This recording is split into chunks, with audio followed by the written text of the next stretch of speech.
Le premier homme s'appelle Gilbert Villars, le second se nomme Augustin Méridier, le troisième Michel Cros. Ils ne se connaissent pas, ne savent pas même que les deux autres existent. Ils sont chacun assis dans un compartiment d'un train qui file vers Paris. Ce sont trois enfants du XXe siècle qui prennent congé du passé, qui respectent l'avenir, qui veulent le conquérir. Gilbert Villars ne vient pas d'une grande famille, c'est un boursier d'État.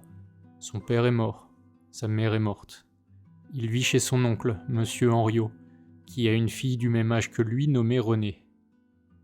Augustin Méridier est lui fils d'enseignant, un enseignant à l'ambition et aux méthodes nobles qui n'a cependant pas réussi à terminer sa thèse sur les mystiques du XVIIe siècle et qui reporte tous ses espoirs sur son enfant délicat et sensible. Le troisième, Michel Cros, est fils de notaire, campagnard du Dauphiné que sa famille envoie dans un collège religieux à Saint-Chély, dont les rigueurs produiront chez l'adolescent des fermentations d'âme bien amères. Gilbert Villars se cache dans un coin au jour de la remise des prix scolaires. C'est le meilleur élève de l'école, on envoie même ses copies de français au ministre. Toutefois, ses camarades ne l'aiment guère car il est hautain, taiseux, solitaire. C'est pour cela qu'il se cache. Son intelligence ne va pas sans orgueil. Il viendra chercher ses prix quand bon lui semblera, car déjà résonne en lui l'irrécusable clameur de la liberté. Augustin Méridier, l'enfant sage, est le partage idéal de la foi et de l'intelligence. Il est né en Auvergne, dans une terre à la fois âpre et mystique. Scrupuleux, pondéré, il est bien entendu reçu au baccalauréat avec les plus hautes mentions et reçoit 2 prix au concours général. Quant à Michel Cros, il fait paraître dans son collège religieux le sourire du cloître, je cite, organe hebdomadaire et satirique au brillant collaborateur, tué en plein essor, à son 5e numéro, par une oblique manœuvre de la congrégation. Il écrit en outre des drames médiévaux et des pastiches de romans italiens du XVIe siècle, et n'a que mépris pour le programme du bac de philosophie, qu'il passe brillamment.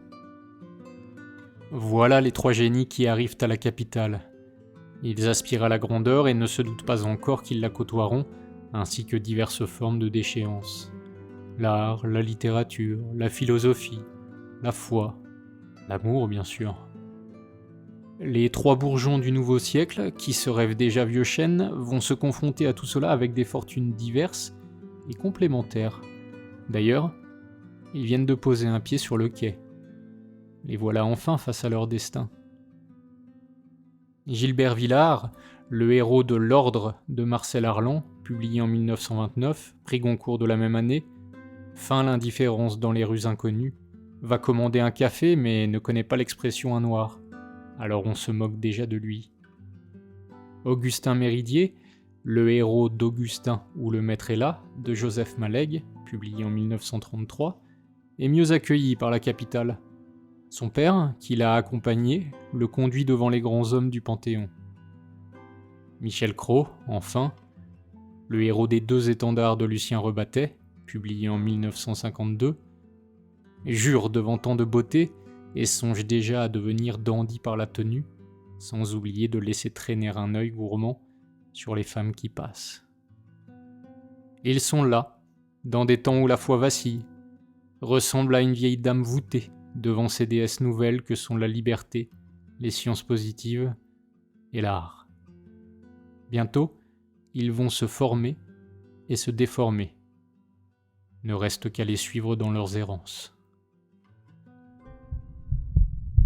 Oublieuse postérité, épisode 45. Un chef-d'œuvre maudit. Marcel Arlan, l'auteur de L'Ordre, comme son personnage Gilbert, débarque à 17 ans à Paris en octobre 1917. Lui aussi a obtenu un baccalauréat de philosophie et premier de sa promotion, obtient un prix spécial.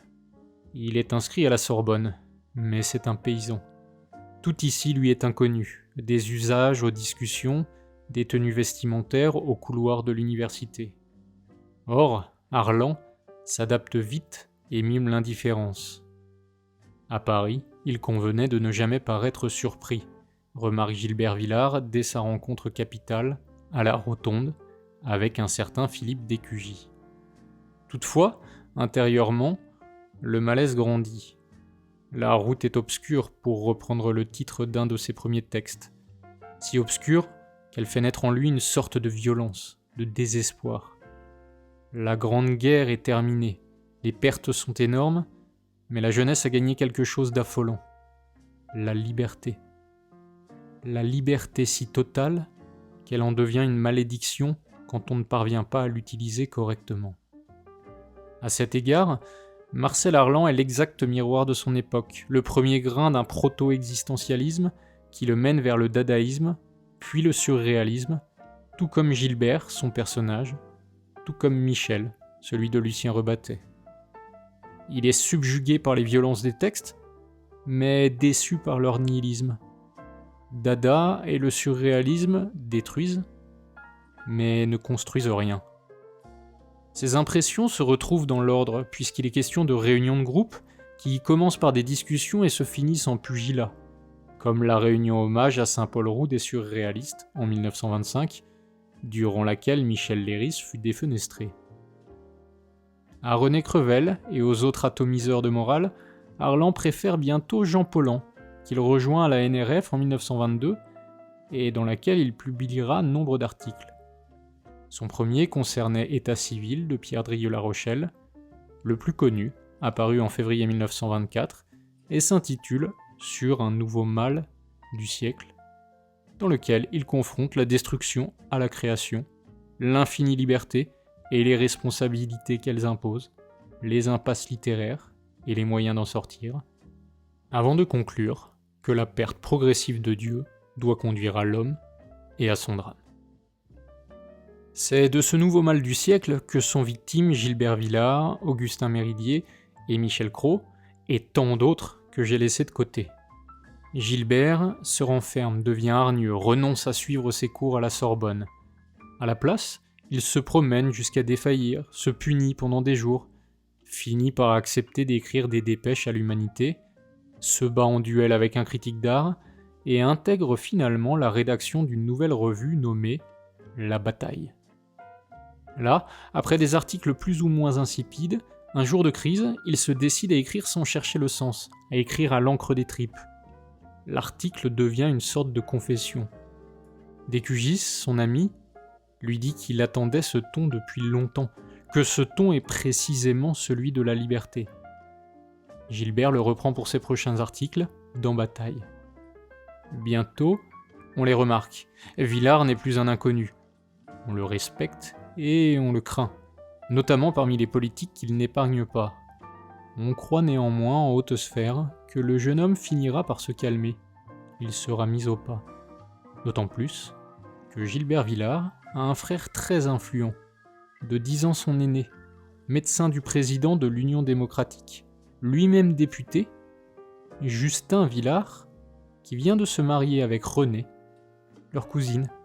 Cette cousine dont Gilbert était amoureux et avec lesquels, à la suite de cette immonde demande, il a rompu. Si Marcel Arlan n'a que 23 ans quand il entre à la NRF en 1922, grâce à Jean Paulhan notamment, c'est le gigantesque manuscrit d'un homme mûr qui arrive sur le bureau du sorcier de la NRF en 1951, porté par une certaine Véronique Rebattet. C'est d'abord Dominique Horry, alias Pauline Réage, l'auteur futur du sulfureux Histoire d'eau, qui est chargé de la lecture de ce pavé. Elle s'en acquitte en une nuit, dit-on, et aurait écrit à l'adresse de son amant, Jean Paulhan, à publier d'urgence. Ce dernier convainc Gaston Gallimard, qui publie Les Deux Étendards, en 2 tomes, en février 1952. C'est une sorte de miracle et de résurrection pour l'auteur, Lucien Rebattet, qui a déjà connu la gloire du pamphlétaire avec l'un des plus grands succès de l'occupation, Les Décombres, publié par De Noël en 1942. Le pardon est bien là, tout proche, qui lui tend une main molle. Il n'y a qu'à l'attraper et peut-être sera-t-il lavé, blanchi, réintégré. Il faut dire qu'en août 1944, Rebattet avait été condamné à mort par la résistance. Il avait alors fui dans un camion de la Wehrmacht avec d'autres collaborateurs. Ce reflux stomacal vers l'est le conduit jusqu'au fameux château de Sigmaringen, où, le temps d'une gestation, il écrit une partie de ce qui deviendra les 2 étendards. Puis, devant l'avancée des Alliés, il faudra fuir à nouveau, et enfin se rendre à l'armistice. Rebattet est ravalé par la France, et va croupir dès octobre 1945 dans les sucs de la prison de Fresnes. Dans l'attente de son procès, il continue d'écrire son roman. Il sera sans surprise condamné à mort le 23 novembre 1946, ainsi que Pierre-Antoine Cousteau, avec lequel il écrira plus tard Le Dialogue des vaincus, dans lequel il proclame se situer parmi les descendants de Rabelais, avec Léon Daudet, Léon Bloy, Marcel Aimé, Céline, dont je cite le cocasse emploi de l'adjectif, sera en effet très bien illustré dans les 2 étendards.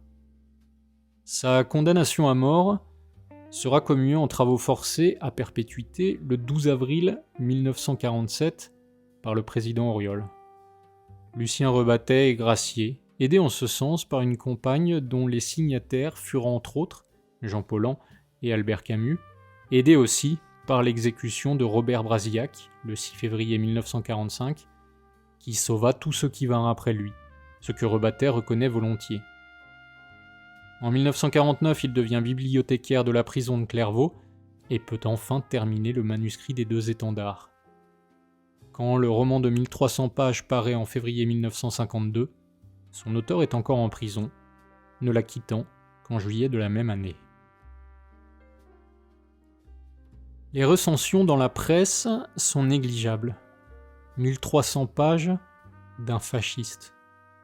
1300 pages d'une crise de foi matinée d'insanité où prétendument se mêlent la grâce et le rebut, le ciel et les égouts. Qui voudrait bien lire cela ? Quelques articles paraissent toutefois, dont la plupart pointent les grandes qualités du roman. On peut citer ceux de Jean Dutour, Roger Nimier, Antoine Blondin, bref, ce qu'on appellera les hussards. Le pardon général n'est pas pour tout de suite. À gauche, Jean-Paul Sartre refuse par exemple pour les temps modernes un article élogieux que lui a soumis Étiamble. Sans doute épris d'absolu et de justice, l'auteur des Chemins de la Liberté licencie dans la foulée Étiamble. L'article sera finalement publié à la NNRF, la nouvelle revue française, répétition qu'on doit, comme l'écrit Alban Cerisier dans Une histoire de la NRF, pour les uns à Malraux, pour les autres à Saint-Jean-de-Perse.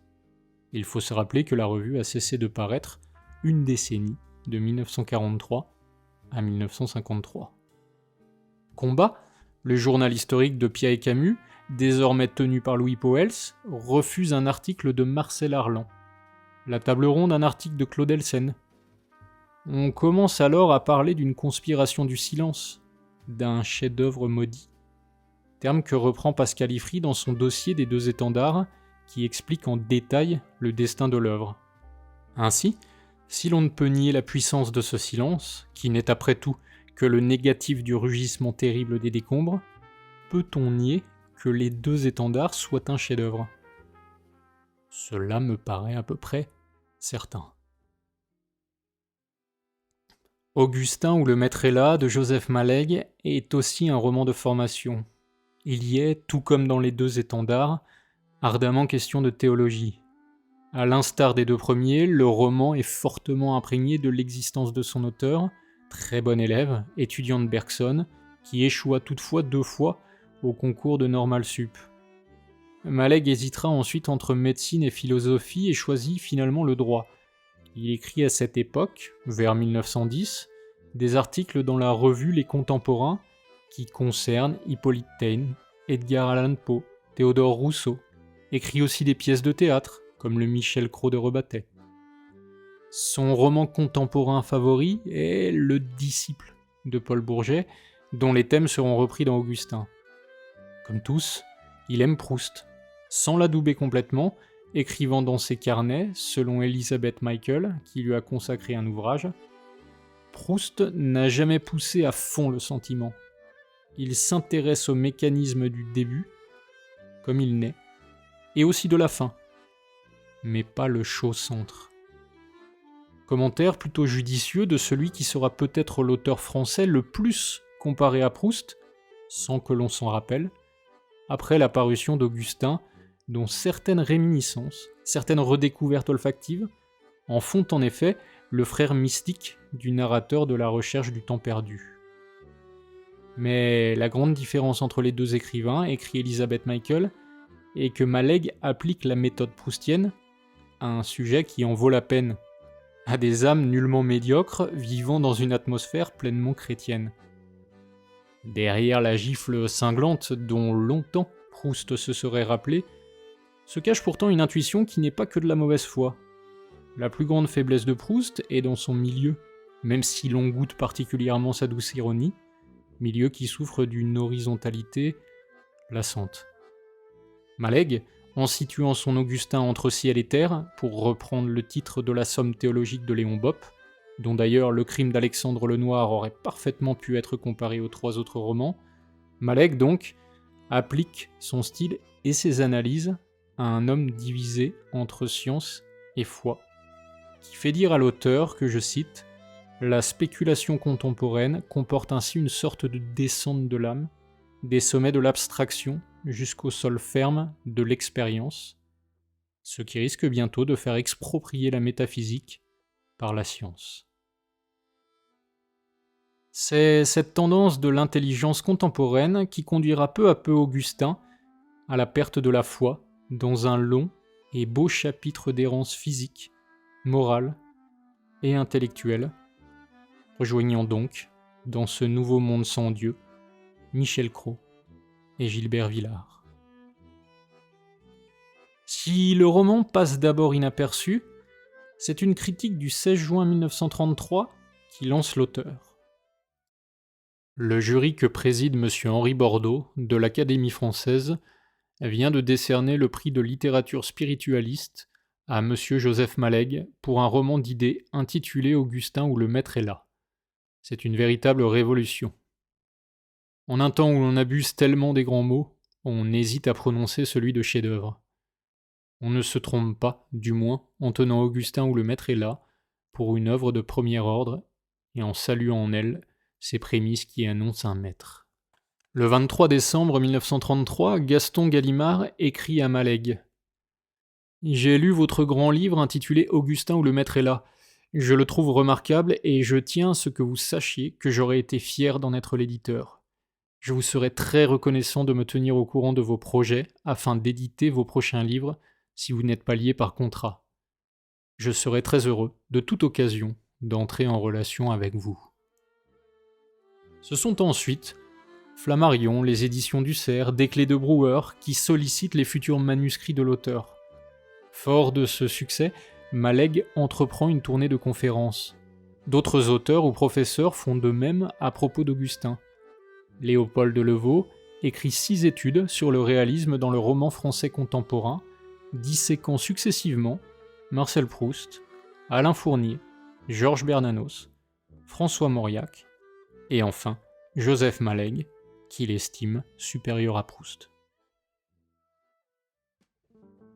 La nuit de crise durant laquelle Augustin perd la foi est l'exact contraire de celle de Brouilly pour Régis Lantelme et Anne-Marie Villard. Villard, comme le Gilbert de l'Ordre. Cette scène rapportée, au début des 2 étendards, durant laquelle Régis, le grand ami catholique d'un Michel plutôt païen, découvre avec Anne-Marie son amour et l'héroïsme du renoncement, est le point d'orgue du roman. Enlacés dans l'herbe, les 2 amoureux ont soudain la révélation. Ils ont vu que le triomphe de leur amour était dans leur sacrifice, que Dieu le leur offrait, qu'il fallait mourir humainement à l'amour, pour éterniser cet amour. Ils se confient ensuite leur vocation religieuse, d'abord immédiate, puis différée jusqu'à une date ultérieure qui leur permettrait tout de même de jouir par l'âme de leur présence. Régis deviendra ensuite jésuite, et Anne-Marie fondera peut-être une congrégation. Quant à Michel, d'abord méfiant et moqueur, il finira par tomber amoureux d'Anne-Marie et essayera donc, sous l'impulsion de Régis, autant par amitié que par amour, de trouver la foi. S'ensuivent plus de 1000 pages de piétinement, drôles, graves, cocasses, ridicules, profonds, dans lesquels la sensualité, la grivoiserie et même la pornographie sont aussi présentes qu'elles sont totalement absentes d'Augustin. 1000 pages d'hésitation durant lesquelles Rebattet devient une sorte de Léon-Paul Fargue de province, non pas piéton de Paris, mais piétineur de Lyon, puisque l'amour qu'il ne peut révéler ramène Michel vers le Dauphiné. 1000 pages à apprendre par cœur la forme de la place des Angoisses pour saluer un autre auteur lyonnais, Jean Réversy. 1000 pages qui auraient pu en devenir 1500, si l'on en croit Rebattet lui-même, qui confie que mal inspiré par la lecture des Chemins de la liberté de Sartre, dont il se moque d'ailleurs dans sa discussion avec Cousteau, il étire sur près de 300 pages un épilogue dans lequel il s'embourbe avec écœurement. Dans ces pages heureusement retranchées, Michel aurait dû retrouver Anne-Marie après qu'elle est venue s'installer avec son mari à la suite de sa rupture avec Régis, puis Michel. Lui serait alors une sorte de journaliste plus ou moins médiocre qui retomberait amoureux d'Anne-Marie et prendrait soudain peur devant la débauchée que serait devenue cette dernière, notamment sous l'impulsion de la chauve-souris, un personnage féminin important dans sa formation érotique. Anne-Marie irait ensuite aux États-Unis continuer sa mise à mort charnelle, tandis que Michel écrirait enfin une pièce de théâtre à succès. Anne-Marie trouverait la mort dans une crise de folie meurtrière avec son amant américain. On en discuterait ensuite entre Michel et Guillaume, puisque le roman n'est lui-même qu'une discussion infinie, comme l'écrit Kléber-Edens dans sa critique du roman paru à l'Intransigeant, critique dont je partage presque intégralement les vues, qu'il résume par le sous-titre « Un roman beaucoup trop long où l'on trouve les fragments épars d'un très grand talent ». L'on pourrait aussi bien dire que c'est le roman d'un vaniteux, là où Augustin est celui d'un inquiet, et l'ordre celui d'un indécis. Dans cette confrontation entre esprits supposément supérieurs, Rebattet donne la parole à des hommes de 20 ans qui ne sont fatalement que de grands adolescents enlisés dans l'emphase et les pulsions paroxystiques, comme beaucoup de personnages composés avec plus de vanité que de sincérité. La volonté de paraître, la logorée constante de Régis et Michel, qui sont les deux plus grands orateurs que la Terre ait portés, manquent du plus simple des éléments pour qu'on les suive avec l'intérêt de l'esprit, plutôt que celui des tripes. C'est le doute. Il n'y a pas la moindre page de doute sincère dans les deux étendards, tout comme il n'y a pas le moindre regret chez l'homme qui écrit. Ni Dieu, ni diable, certes, puisque tel devait être pendant un temps le titre de ce roman, mais Jean-Paul Sartre l'a devancé à peu de choses près pour une très bonne pièce de théâtre. Alors quoi ? Homme ? Si oui, Rebattet aurait dû comprendre aussitôt que seul le divin peut être exempt de doute. Un examen de conscience perpétuel ne saurait nuancer le monolithisme des personnages. Rien ne bouge malgré une dissection pointilliste de la pensée. Cette tentation du microscopique, du dévoilement du plus infime détail, cette volonté de dire l'indicible, devient peu à peu du surplace. Des mouvements d'âme et parfois de corps sont peints, certes, mais si fins que c'est in fine la vanité et la complaisance des personnages qui s'en trouvent grandis plutôt que leur humilité. À une échelle proprement humaine, rien ne se passe avant les 200 dernières pages, et ce ne sont pas la gouaille, les hyperboles, la licence, la gauloiserie, bref, les apparats d'une séduction stylistique, par ailleurs superbement menée et truffée de scènes improbables. Il faut la penser à celle, presque hilarante, de l'érection proprement cosmique de Michel qui s'étale sur des pages. Ce ne sont pas ces scènes et de belles réflexions sur la peinture et la musique qui donnent le sentiment d'une quelconque progression. Michel reste un plaisantin dandy, mais le sait mieux. Régis reste un homme de Dieu, mais le sait mieux. Anne-Marie balance toujours entre chair et foi, mais sait désormais qu'aucune extrémité ne la sauvera. Bel enseignement. Ce manque de doute, qui est aussi manque de mystère, un comble, dans un roman théologique et amoureux, bien qu'il s'explique peut-être par l'anticatholicisme de son auteur, ne permet donc pas de jeter ce mince voile d'ombre sur le destin de ces âmes si lisibles. Du plus mystérieux des thèmes, Rebattet a fait un roman prévisible, à l'image d'une Saône mollasse et grisâtre, plutôt que d'une Seine entourée de grands hommes, de grands bâtiments et de reflets changeants.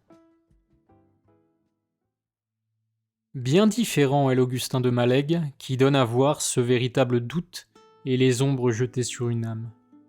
D'un même combat, deux éclairages, pourrait-on dire. Ce dernier est un roman de la perte de la foi, écrit par un catholique, là où Les Deux Étendards l'est aussi, écrit par un agnostique. La vérité comporte le sublime, écrit Robert Poulet en conclusion de son article sur Augustin. Et il est vrai que les conversations entre Méridier et son ami l'Argilier, qui pourrait être l'alter ego de Régis, bien que plus rares, sont d'une incomparable justesse, précisément parce qu'elles disent à la fois de l'exégèse et de l'exégète, dans une calme retenue. Celles entre Michel et Régis disent parfois de l'exégèse, mais semblent souvent n'être qu'une compilation d'auteurs, de courants de pensée, sans rien nous dire de leur impact sur la foi. C'est d'ailleurs inévitablement ce qui arrive quand la discussion devient joute et concours d'éloquence, prodiguant abondamment le bon mot plutôt que l'ample réflexion. 1300 pages étant tout de même largement suffisantes pour y dispenser les deux. Le bel et chaste épisode de la nuit de Brouilly, qui est d'ailleurs rapporté, et Rebattet explique pourquoi, explication qu'on peut trouver dans le dossier d'un chef-d'œuvre maudit de Pascal Ifry, est lui-même éclipsé par celui de la nuit de la perte de la foi d'Augustin, qui est un surprenant épisode bernanosien, favorisé par un style proustien qui mêle réminiscence et puissance surnaturelle dans des visions successives desquelles le diable est parfaitement absent, tout comme, in fine, Dieu. C'est d'ailleurs d'une habile confrontation à, je cite, « la force et la beauté d'un monde que la puissance humaine développe toute seule, sans l'aide de Dieu, monde industriel et financier dans lequel il trouvera l'amour, que la nuit de la crise est immédiatement suivie, manière simple et juste d'entériner la nouvelle vie d'Augustin. L'homme dépasse Dieu. L'homme s'empare du vide laissé par Dieu, peut être nommé liberté, et fait d'une crise de conscience, fait du nouveau mal du siècle d'Arlan et de son impératif d'usage de la liberté, l'alpha et l'oméga de son existence agnostique. A l'inverse, Michel n'en fait rien qu'un piège tendu à Anne-Marie, ou si l'on veut, une toile dans laquelle l'araignée va capturer sa proie égarée. L'histoire d'amour sainte avec Régis devient celle de la chair avec Michel, et ainsi Anne-Marie balance entre les deux étendards. Symbolique, bien entendu.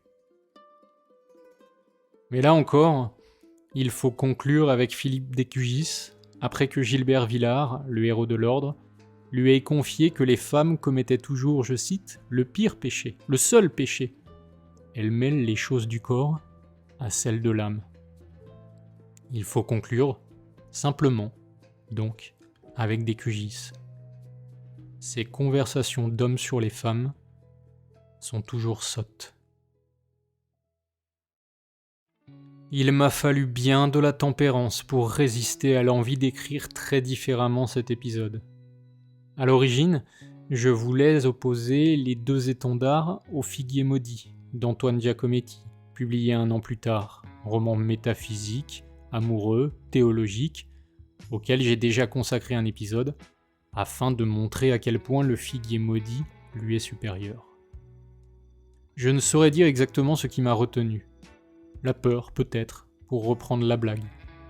Plus sérieusement, l'épisode aurait sans doute tourné au pugilat tant les deux étendards auraient été percés, déchirés, par les branches du figuier. Mais cela aurait été ridicule. Je serais devenu pamphlétaire, alors que cette posture m'indiffère, pour ne pas dire plus. Et peut-être était-il temps d'introduire la fine délicatesse d'Augustin où le maître est là. L'on pourrait continuer longtemps ces 20 combats, mais voilà que résonne l'avertissement. Le train entre en gare. Il attend les 3 génies. Il attend, mais personne ne vient. Gilbert Villars ne sera pas au rendez-vous. Il a usé jusqu'à la distordre d'une liberté vengeresse encore informe à son arrivée à Paris. Augustin Méridier ne viendra pas non plus. Il a cru que l'ombre était tombée sur lui, qu'il résoudrait l'équation des sciences et de la foi sans dommage. Mais le maître est là, toujours là. Michel Cros viendra peut-être. Peut-être prendra-t-il le direct pour Lyon. Il pensera s'asseoir en première classe, premier plus convaincu ennemi de Dieu. Malgré toute son intelligence, il ne comprend pas qu'il est simplement devenu l'ennemi de son ami Régis, et que rien n'a changé de son lien avec ce seigneur entre son premier voyage et celui qui se prépare. Le quai se vide. L'avertissement résonne de nouveau. Il n'y a toujours personne.